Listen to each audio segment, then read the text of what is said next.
All right, so let us go ahead and begin. As I mentioned, my camera's not working, so you will not see my lovely face in the recording of this video. You will only see the screen and the lovely ice cream maker that we are going to attempt to draw today. So I saw this project on the internet. It was somebody who made an ice cream maker that just utilized a mason jar. And you just stick the whole thing in the freezer and it just rotates end over end with the ingredients in it and makes ice cream that way. So I'm gonna try it. I have a boatload of these little DC motors because I have a problem, and I buy stuff on the internet, and so I've got like 10 of these things. If you want one, I will give one to you. And so yeah, we're gonna make a little ice cream maker here. This is the kind of thing that we could make with sheet metal if somebody was really excited about sheet metal. Anybody really excited about sheet metal? Not so much? Okay, cool. So moving on. Um, let's go ahead and create a new document here. And I'm gonna get my measuring device out and ready to go because we're gonna need that for sure. I want to start by making the grip clamp that we can hold our jar with. So I am using a ball mason jar. It could be that you have a jar of your own that you want to use, and you can modify this design to suit your needs. I'm going to start by creating a new component. So from the Create menu, I'm going to choose New Component. And that new component, I am going to call my jar clamp, or jar grip, or jar holder, whatever you want to call it. It's going to be our thing that holds onto the jar. What for gripping jars with? All right. And now inside of that component, it's automatically made that component my active component. So now we can just start creating sketches. I'm going to think about drawing this clamp from like the top down here. So it'll kind of reach around and grip this, and then there'll be a little separator where I'll put a little screw in and it'll pinch closed and pinch tight is what I'm thinking. So I'm going to go ahead and say create sketch. And I am going to draw this on the top surface, the top plane. So I'm just going to use my navigation cube so I can rotate around so I'm looking a little bit more straight down at my surface that I want to draw on here. I could also just click on the top of my navigation cube where it says top, and then I know I'm looking right down at that surface, and it's easy to click on it so I don't accidentally pick the wrong surface. Although no big deal if you actually draw on the wrong surface. Don't panic, as they say. All right, I am going to create on this surface a circle. I'm going to make a center diameter circle, and I believe I'm going to make the center of that right at the center of my three-dimensional drawing world, and I want to say this is 3 1/4. And I would be correct in that assumption. It is 3.25. These ball jars are kind of they're a weird shape. So we've kind of got like 2 measurements here. Yeah. So, oh, sure, yeah. So you can always just type in inches. So if you're stuck in metric land, if you just type in inches, it will just do the calculation for you. However, if you want to live in freedom units, you can spin down the little document settings triangle in your browser, and then hover over the units until you see that little change active units icon that appears to the right of it. Okay.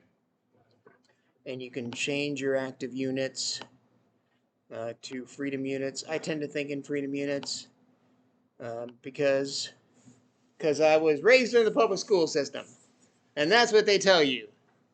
We tried to learn the metric system when I was in like the 5th grade. We tried to switch. I don't know if anybody remembers that like brief time, like late 80s, early 90s, where people were like, we're going to do the metric system now, and we're going to teach it in schools. That lasted for maybe a year, maybe 2. And then they're like, nope, our kids here in this country are too smart for millimeters. They're too dumb for millimeters. So, all right. Now, I also want to make a square.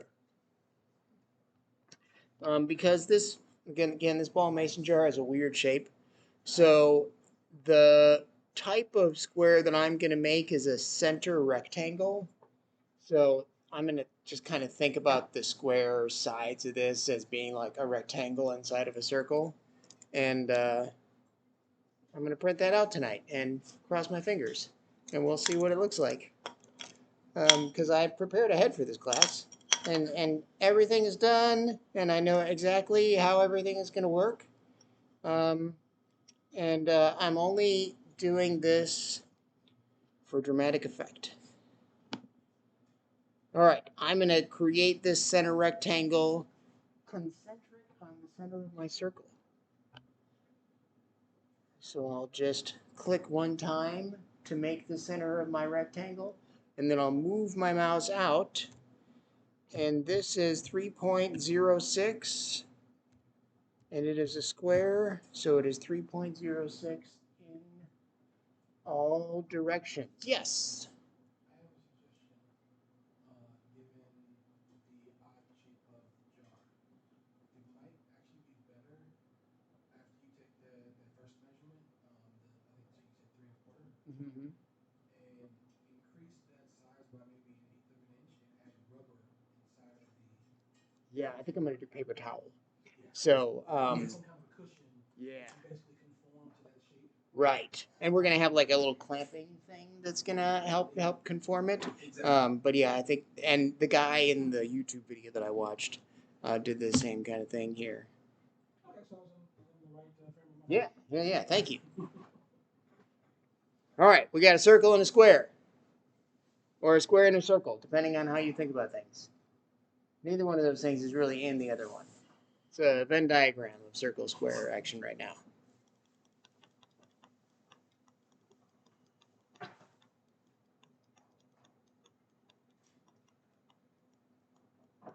Happiness? Cool. All right, so now I want to make another circle. Only I'd really like this circle to be exactly 1/4 of an inch larger than the circle we made before. So there are 2 ways that I could do that. I could come up and I could grab my circle tool and make another circle. However, the other method that we could choose to do this is the offset tool. So in the modify menu, the offset option will allow us to select a sketch curve, in our case the circle, and then specify a distance, in our case 1/4 of an inch. So that creates an offset of 1/4 of an inch. So if I change my mind, I'm like, oh, I want to use a different jar. I only have to change one measurement. I only have to go, oh, this is going to be 4 inches now, and it stays that 1/4 of an inch difference. So it's convenient in that way. If you know to drive your dimensions with existing geometry, if you can. Also, these measurements here, we can just move them around. So our 1/4 of an inch is kind of buried in here somewhere. I often just like click and drag on them and move them to a place that makes them more readable for me. So food for thought. All right, the next thing I want to do here is we want to add kind of our clamping mechanism here. So if we, from our Create menu, grab our 2-point rectangle tool,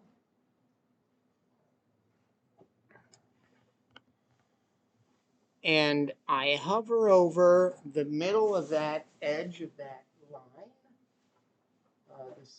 the center point of that line it'll snap to it and give me that little blue triangle. That little blue triangle there is indicating that I'm snapping to the center point, because we do want this rectangle to be started at the center point of one of the sides of our square there. And I'm just going to click and then move out. And I want this spacing to be 1/8 of an inch by 1 inch.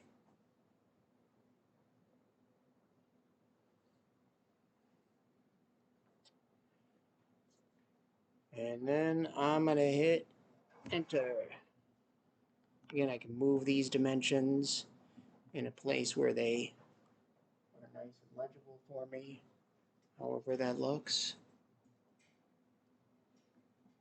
I'm going to do that one more time. So I'm going to go ahead and grab my rectangle tool again. I'm going to use the 2-point rectangle tool here.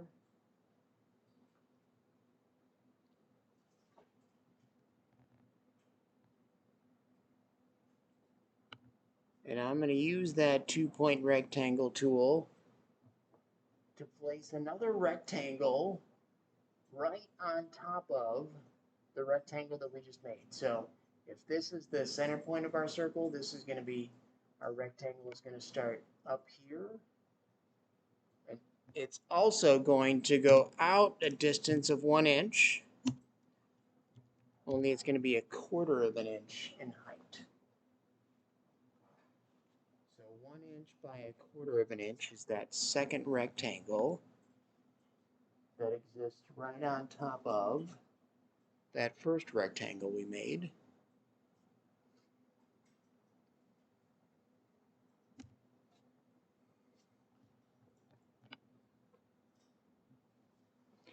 I'm going to move both of these measurements up to the top there. Move that measurement to the outside. Durka, like that. That looks pretty good. Looks like a nice drawing. What's that? Yeah, I don't know how it determines where it's going to put the things. So randomness, yeah, at randomness algorithm, yeah. That seems about right. So the last thing that I want to do on this sketch is I want to, like, if you can imagine, this is one of the ends of our little pinching clamp here. So in order to create the other end, I'm going to use the mirror tool. So I'm going to come up to mirror, or from create, I'm going to choose the mirror option. The objects that I'm going to mirror are going to be these 3 lines. So 3 of the 4 lines that make up the rectangle that we just made. And then as the mirror line, I am going to choose this center, this line of the rectangle, the first rectangle we made, as my mirror line. And that will create that loveliness. So if I highlight the bits of the clamp before I come and walk around, and you guys don't have to highlight all this.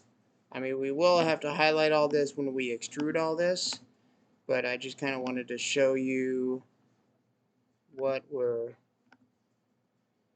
the shape that we're going to extrude eventually will be all that. So that's the little pictures of our clamp. Yeah, cool. I've done this kind of thing a couple of times, and this is kind of my go-to method for drawing like a clamp that has to clamp onto a round surface. And this is kind of nice because, you know, inevitably when I print this the second time, I'll want to change that spacing that's in between these two things. That's usually the number one thing that gets changed is that spacing amount. So now that's an easy number to just change and hit enter, and it adjusts in the final drawing, which is nice.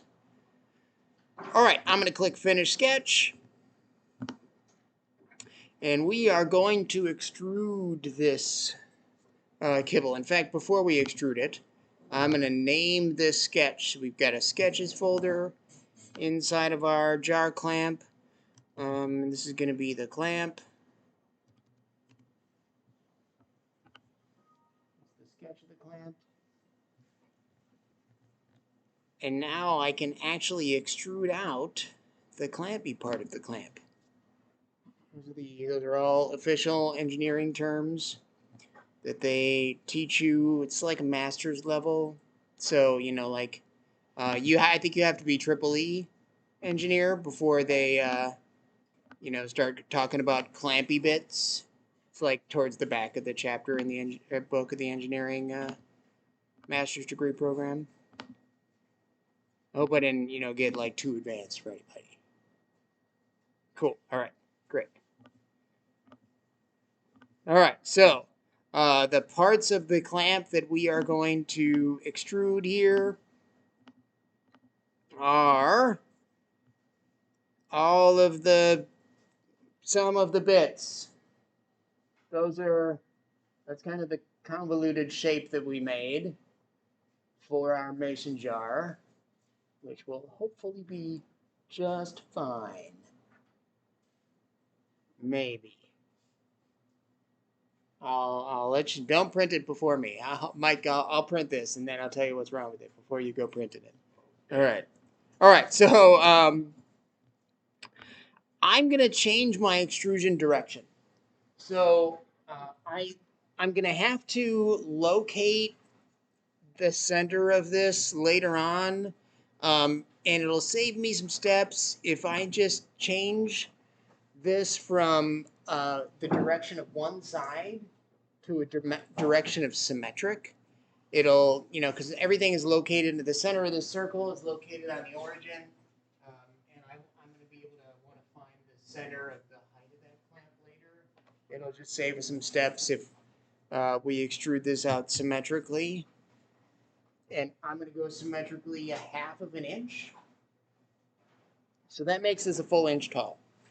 So we got a full inch tall clampy bit.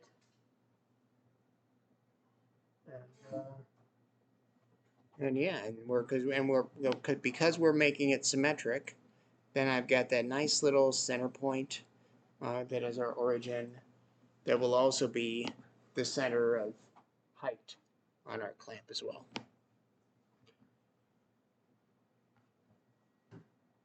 All right, making a new body. I'm gonna say okay. Sure can.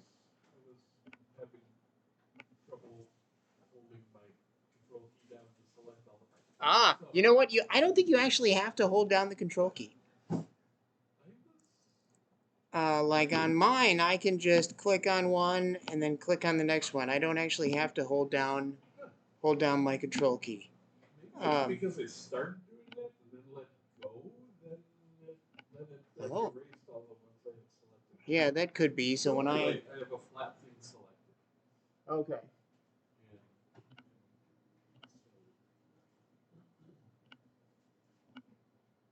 So from there we created a extrusion. Is that what we did? Let me come and take a look. What you got? Oh, man. That's all right. So if you say create and then extrude. Oh, okay. So Do the that reason first. you had to hold down the control button is because you were not telling it what you wanted to do first. And now if we go through and click your individual bits. There you go. There you go. Cool. Thanks. Yeah, perfect. Yeah, for sure. For sure.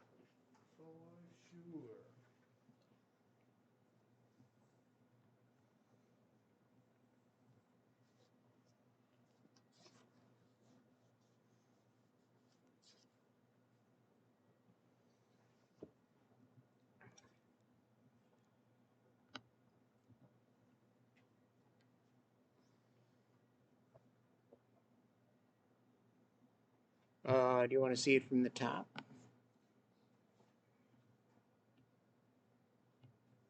so that's our extrusion from the top.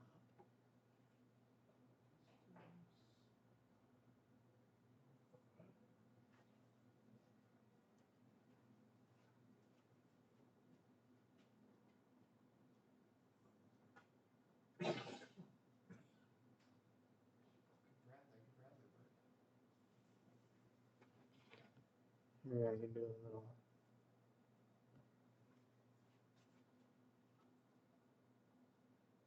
Sure. That might be close enough to that shape. We'll find out.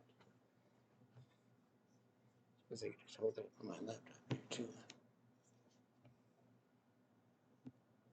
Yeah, we'll find out. Cool. All right. So 1/2 inch. Direction is symmetric. On our little extrusion menu, normally the default here is one side, but we're making it symmetric. 1/2 inch in each direction, which makes it a full inch. And that is the extent of my math capabilities. All right, so now I can name a body. This body here in our bodies folder is our clamp.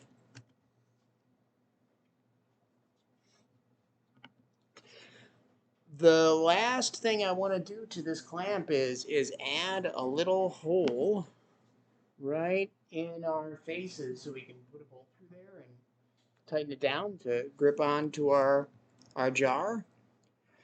I am going to do that by creating a sketch on that face.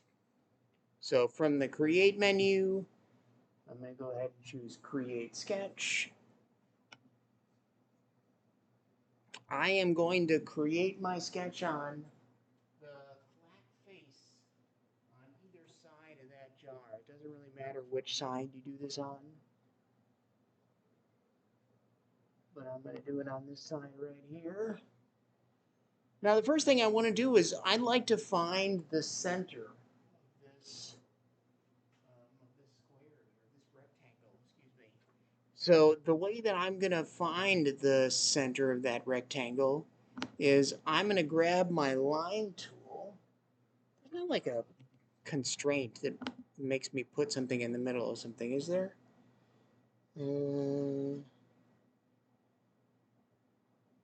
Let's try it. Hold on. Let me just. There's a midpoint constraint here. I'm just kind of curious. If I put a circle that's definitely not in the center, can I make it in the midpoint of two lines? Carl, that rectangle Sure can. was 1 inch in length, and your wall thickness is 1/4 inch. So that's a 3/4 inch line exposed. So half of a 3/4 inch line is 3/8 or 0.375. You could draw a line from the axis point there, 3/8 of an inch in, and you got it. You could, yes. The other way to do it here is if I draw a line and I kind of hover over what the midpoint is on these lines. Now I have a midpoint right in the middle here. Mike, this is another one of those occasions where I'm going to make a 0.3 inch circle where I like to try to use some existing geometry to drive my sketch in some way, shape, or form. So let me give you, for example here. So like I said, I never do something right the first time. Um, so I'm gonna print this twice. I'm sure I am. And the other thing that I change sometime about these clamps is like how long these things are. So if I end up changing how long the clamps are, if I go, hey, that's going to be, turns out that clamp was too long. 0.5, nope, it's got to be longer than that. Let's make it really long. Let's make it 2 inches. Okay, I gotta sneak out for a couple Sure. of minutes. I think they're calling for a relief break. Ah, I know the feeling. So now when I say finish sketch, because I chose to drive this sketch with the midpoint of whatever that line is, it's always going to be right in the middle, regardless of how big I make this little end bit here. So that's the reason I chose to do it that way. But like Mike said, there's other ways. There's multiple ways to skin a cat. We could have added a dimension constraint that would space the center of our circle just the right amount from this line. But it would just always be that distance wherever that endpoint is. So 2 ways to skin a cat, like I said. All right. Curious, Yeah. is there a feature that allows you to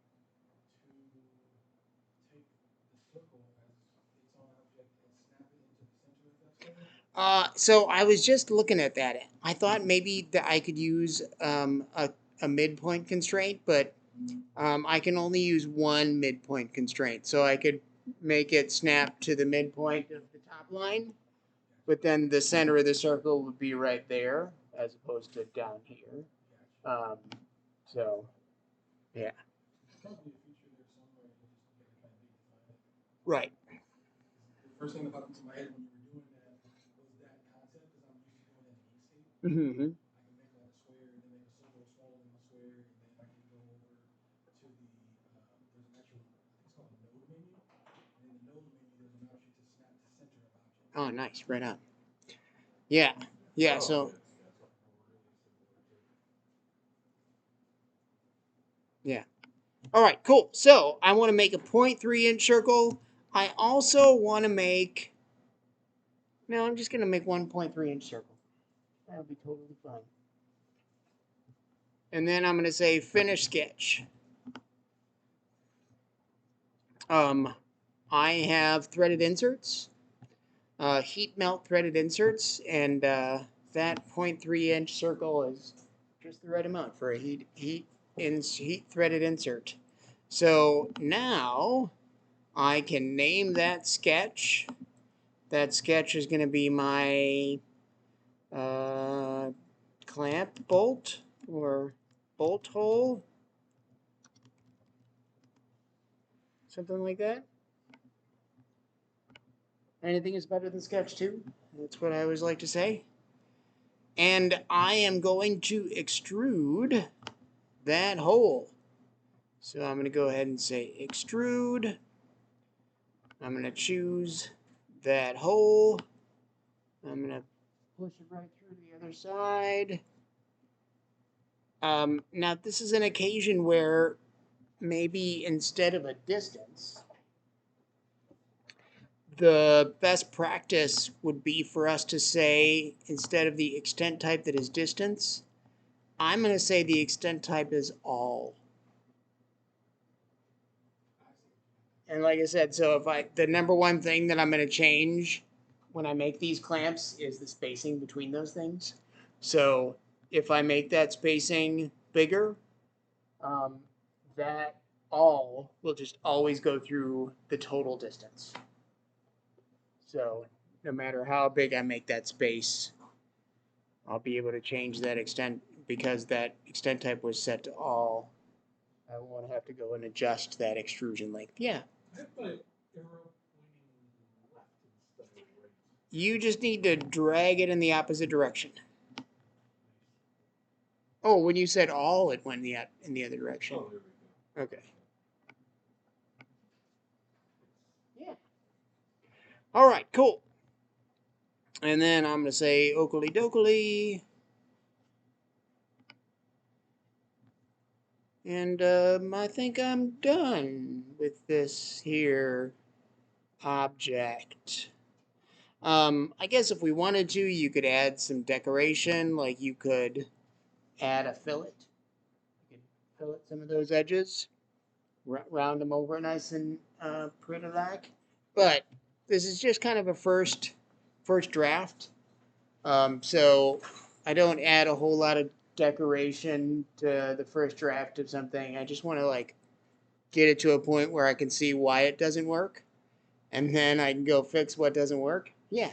So the extruded circle you just did, Yeah. do you have to take any other steps for that to be understood as a whole in that object versus something going through that object? No. Or 3D printing? So the when you drag something into the sketch, it defaults to an operation of cut. Gotcha. So we don't have to do anything to that in theory. It just automatically defaults to a cut operation, and then it's good to go. That is a good note to have in the back of mind. Yeah, yeah. My first thought was it was gonna make a tube in between the clamps. Sure. Right. That's one side of the object. Yeah, no, it is cut away from that object there. And in fact, I realized I forgot to do a thing. I forgot a step already. So we need another hole. So I'm just going to go ahead and add a hole to our existing sketch.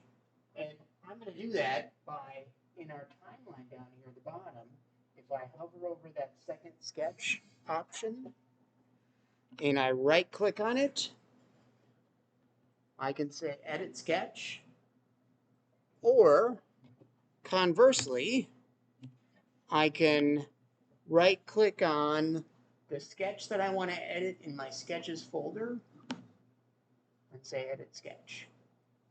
Either one of those works just fine. And here I'm going to add another circle.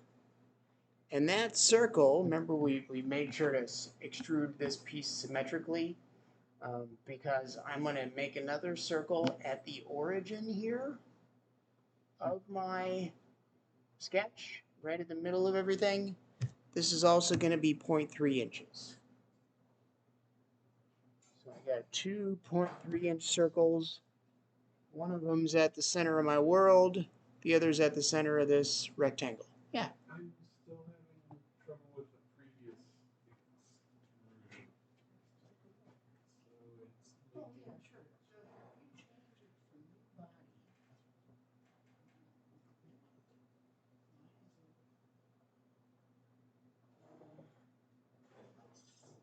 extrude.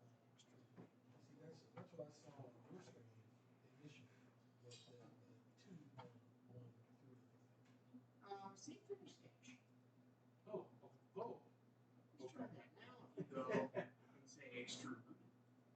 I will grab your tool before you grab your sketch. So from create, go ahead and grab that extrude option. Okay. And then you can highlight both halves of that circle. Now you can drag your arrow backwards. There we go. You can change it to the extent type.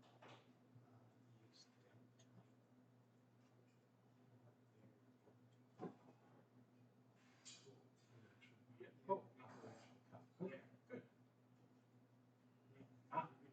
Good to go. thank you.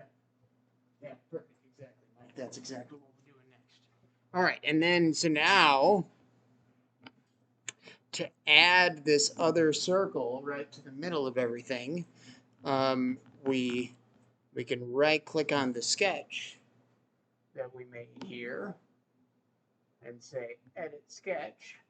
This is the whole sketch.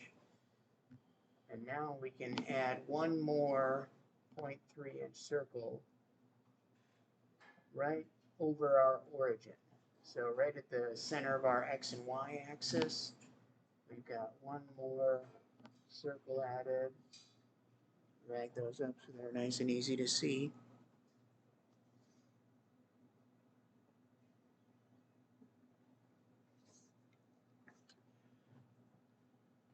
And then once I've got that circle added, I'll go ahead and say finish sketch. And now I will draw, or I will extrude out the center of that circle as well.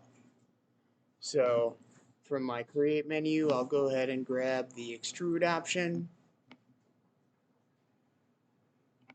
I'll choose that circle as the thing that I wanted to extrude. I wonder if I say all, is it going to do both sides? It's not. Symmetric. Yeah, but if I change it from one side either to two sides or to symmetric, then it's kind of interesting. Yeah, it's kind of interesting. So it's saying symmetric, but it's actually going a different amount in each direction because I have that all checked. So that's a little weird. But Probably because we put the actual sketch in the center. right, yeah. It's following suit to the selections you made. It is. Things of each side of the object. Yeah.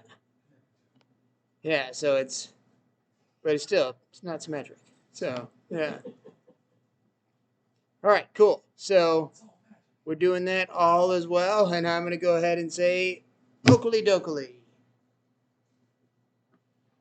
All right, so I can turn off that sketch. Don't need to look at that right now, really.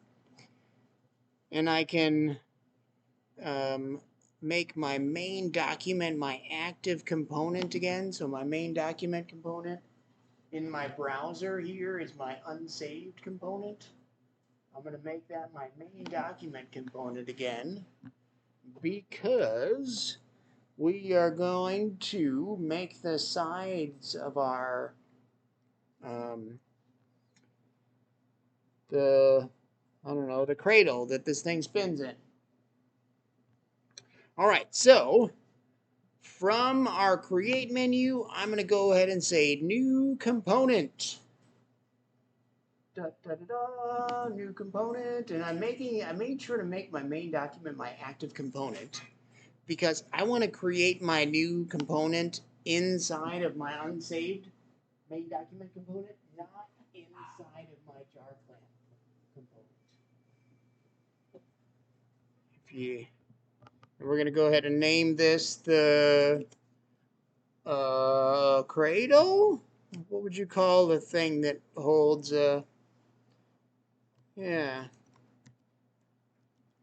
cradle, the bracket, frame.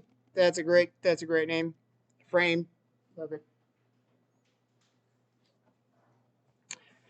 It is the frame, and I'm going to say okay.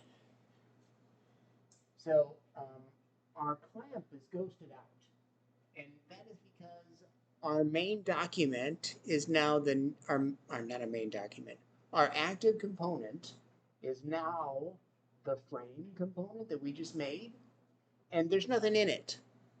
So as a default, the way that this works is anything that's not the only things that show up solid are the things that are in the component that you currently have as your active document, as your active component. Make sense? Cool? All right, so I'm going to create a new sketch. So I'm going to click on create and then create sketch. I am going to make this sketch right on this middle face that would divide my clamp in half between our little clamping bit here. So I'm going to, I believe that is the front, technically.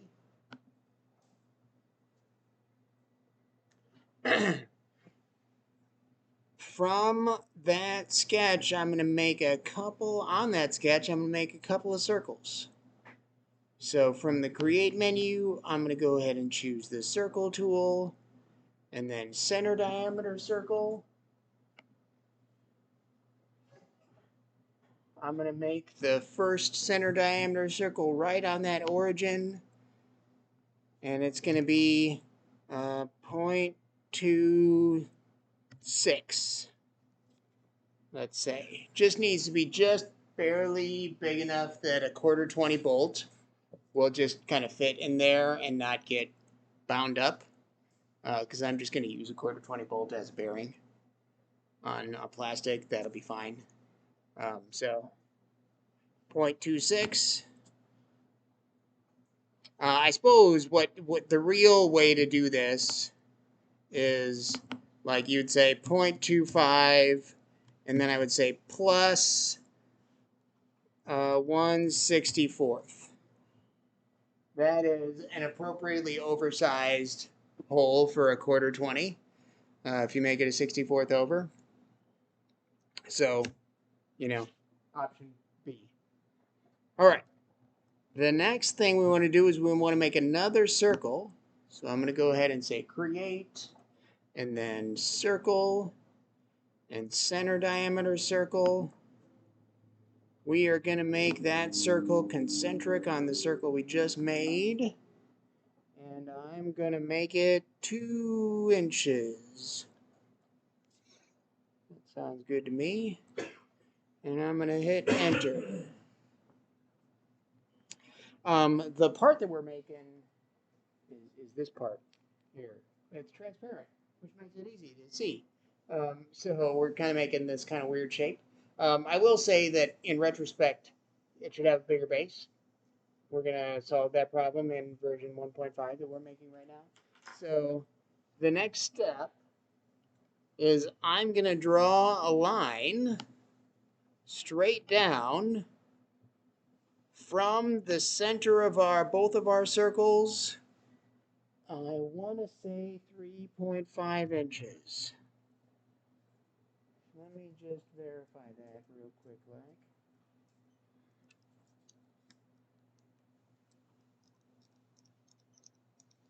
because this jar needs to be able to rotate inside of it. This jar is 5 3/4 diagonally, so 6 inches will be fine. 3 inches tile will be fine, so we'll make it 3.5 just to be on the safe side. Plus, it's going to have a little base anyway. So 3.5 inches straight down. And then I'm going to draw a line again from the bottom of that line over. Let's make it 3 inches. That seems much more reasonable.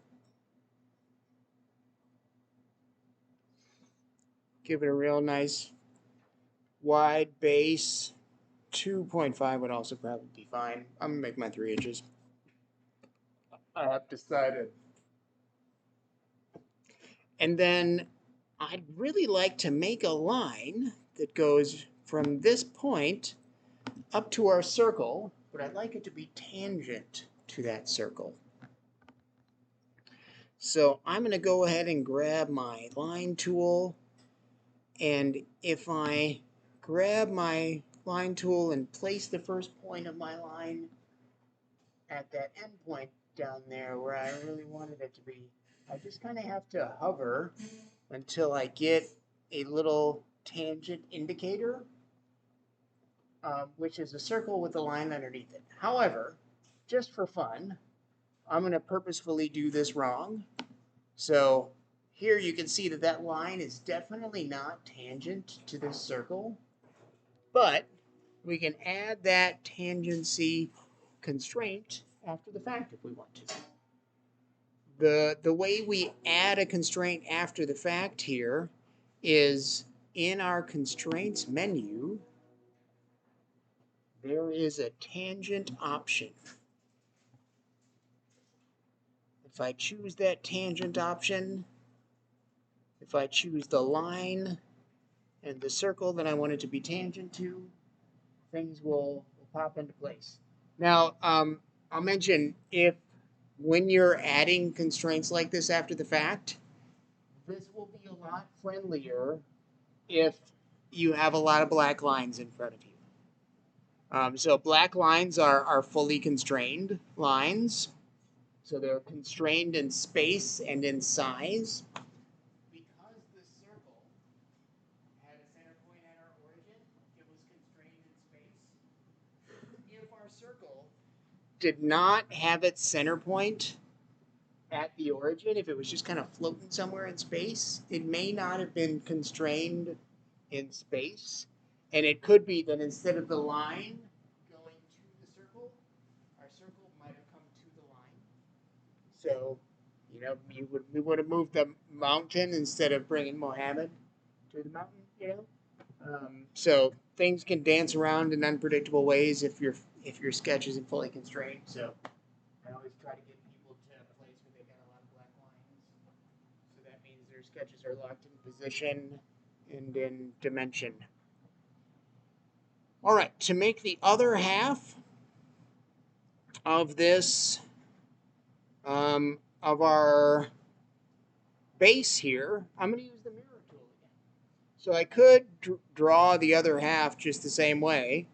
I mean, I guess you could draw the other side totally different if you wanted to, but I'm going to grab my mirror tool from my Create menu, and I'm going to choose that weird angled line and that bottom line. And as the line, I'm going to mirror them over. I'm going to choose the middle line there. And I'm going to say, okay.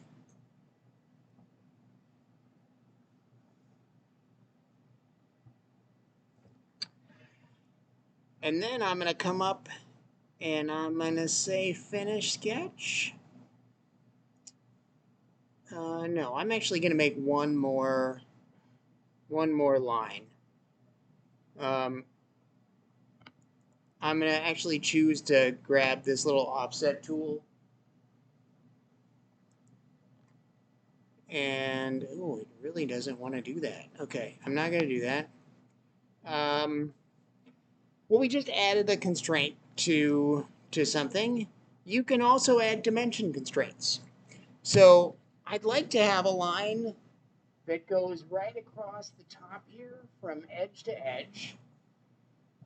Only I'd like to set this distance. And it's hard to draw that line with that constraint right off the bat, but I can add that constraint later. So if I draw a line straight across the top here, we can see there are some constraints that are built into this line. So I've got my perpendicular constraint that I'm getting right here in the middle and saying, hey, those things are always going to be 90 degrees. The little blue X that I got at the beginning when I first clicked, and I'm getting at the end when I'm going to click here, tells me that I'm like kind of locked in position on those lines, right? But that line is still blue right now because it's not really fully constrained. So if I wanted to, I can click on this line. Can I? It won't let me move it. I thought it would let me move it. Nope, won't let me move it. But I can add a dimension constraint here. So from the Create menu, I'm going to go ahead and choose this sketch dimension option, which is all the way at the bottom. I'm going to click on the line that I just made, and then I'm going to click secondly on the line that I want to dimension it from, which is our bottom line here. And now that I've got those two selections made, now it's giving me this measurement that I can place. And I'm just going to place that measurement off to the side. And now if I specify a height of 0.5 inches and hit enter, now that line is fully constrained. So it's locked in space and everything. Happiness? Kinda? You have to double click the dimension though to set your constraint. Yeah, so you gotta like click one time to place it, and then you double click on it to change the dimension. Apparently I don't make it far enough because So, you can get another constraint. So, from the constraints menu, do I have to highlight this first? not yet. Yeah, so I would always say pick the tool and then pick the item. Okay. So you can add the coincident constraint. So, then if you click on the endpoint, and then you click on the line, now those things will be snapped in position there. Yeah. All right, cool. So now we can go ahead and say finish sketch, and we can extrude out some bits. So I'm going to go ahead and from my create menu, I'm going to go ahead and choose the extrude option. The first things that I'm going to extrude is going to be my everything. I wonder if I can make two bodies at the same time. Maybe not. Let's try it. So the first thing I want to do is I want to extrude this, but I don't want it to live in the middle of everything. I want it to live on the outside. So instead of starting my extrusion from the profile plane, which is kind of right in the middle of everything, I'm going to start it from an offset. And that offset, I'm going to make 2 inches? Question mark? I don't remember how big our jar was, but I'm going to start with 2 inches for now. And the distance is going to be 1/4 of an inch. Yeah, that looks pretty good. So it's kind of just off to the side there. I think that is phenomenally adequate. I'm just kind of curious if I change it from one side to symmetric. Nope, that does not work. All right. So one side. All right. And then I'm going to say, okay. Now, to create the other side of this, I'm going to go ahead and just mirror it. So we've been using the mirror tool a couple of times here. So I'm going to grab the mirror tool from my create menu here. So create, and then mirror, and the body, I'm going to make a mirror type that is bodies. Carl, Yeah. on your extrude, Uh-huh. could you possibly, instead of starting from the profile plane, start symmetrically from an object and use your clamp body as the object and see if you can symmetrically extrude on both sides? Did you try that? I did not try that, but yeah, it cannot extrude to object. Yeah, it doesn't want to let me do that. I thought initially like, oh, I can extrude an offset of 2 inches symmetrically from both sides. So I tried to change my direction to symmetric, but it just made it symmetric from the start. And I couldn't really make this because I just got a curved surface here, so it's hard to extrude from a curved surface. Yeah, so that's where I ended up just doing it one side, and then like I said, doing this mirror, so we can mirror that body over our middle plane there.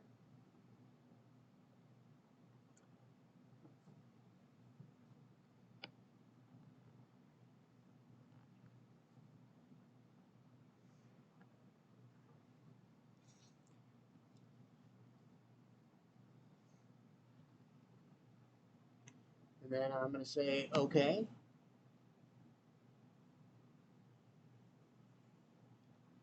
And now that I've got two bodies, now I can do one more extrude. And the object that I'm going to extrude is going to be those little pieces down below there. I'm going to extrude these symmetrically. And instead of a distance, I'm just going to choose... Oh, it won't let me choose two object. I'm just going to, if I just click on that body there, I am going to do a join here. I'm just going to join that all together as one. So I can just print it all together as one. And then I'm going to say OK. So there we go. I've got some housekeeping to do. I can name a sketch. It's the profile. I can name a body. This is the frame.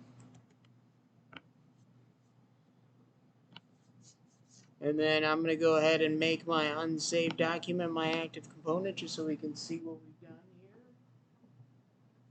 And there we are.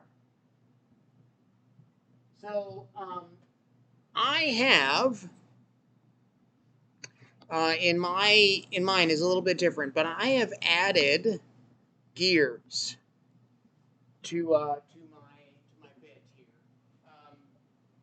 I'm not going to cover that in this class because we kind of reached our, it's 8 o'clock here. But I will say that gears are fun and they're easy to make if you use a tool. And you can add tools. I use the Helical Gear Plus generator here. The way that you get that tool is if you click on Utilities up here at the top, and you go to Add-ins, and then Fusion 360 App Store.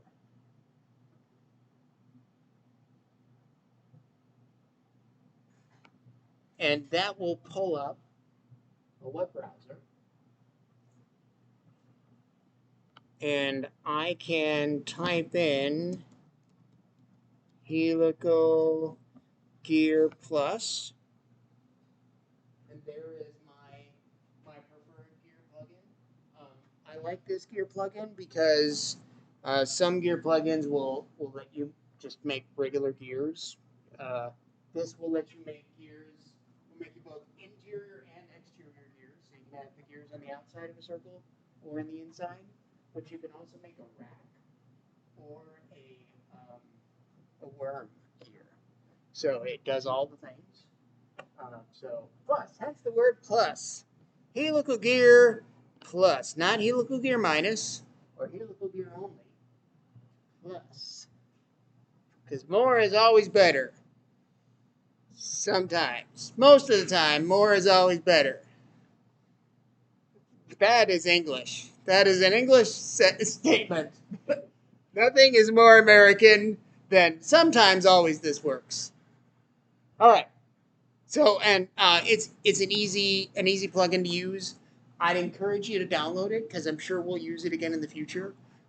So, download it and then you just gotta double click it and do the install thing. And, Bob's your uncle. All right. Cool. Yes. Quick question. I'm having problems with that last extrusion we did along the face. Doesn't take room. So I could either look at the sketch. Oh, Yeah. that's all. Okay. So now Now I get it. you have to go back to the solid work environment. You click on solid there. There you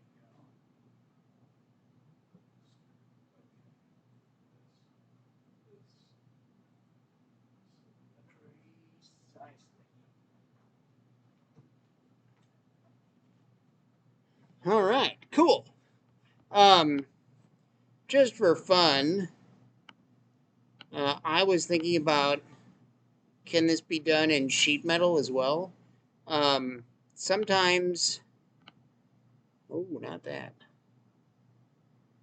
Sometimes I'll like prototype things 3D printed, but then I want to make them out of something that's a little bit more robust. I can't make a sheet metal that's extruded from somewhere other than the profile plane, though, which is kind of a bummer.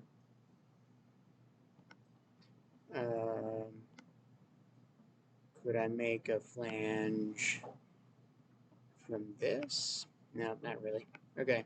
I'd have to think about that, draw that another way if I wanted to just turn this into sheet metal, but that's going to be it for today, and we will see you same bad time, same bad channel next week.